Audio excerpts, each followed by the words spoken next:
Simpozij je v prvi vrsti namenjen izmenjavi izkušenj in primerov dobrih praks. Povabili smo strokovnjake predvsem iz tega raziskovalnega področja, to je iz fakultet, predvsem iz Srbije in Makedonije, tako bodo z nami danes predstavniki iz Ohrida, iz Niša, iz Leskovca in iz Kragujevca.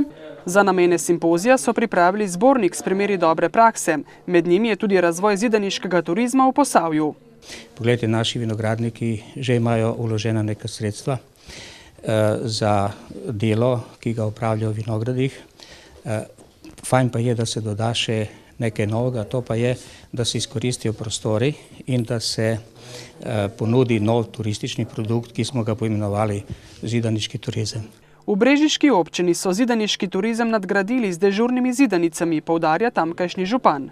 Pomembno pa je, da se vsi ti projekti in pa vsi ti razni produkti povežejo in da se potem nastopa kot celovita, kajti vemo, da danes imamo zelo različne turiste, eni želijo si zidaniški turizem, drugi si želijo bolj mogoče kakšne toplice, wellnessov, tretji spet nekaj drugega in pomembno je, da imaš čim širšo ponudbo.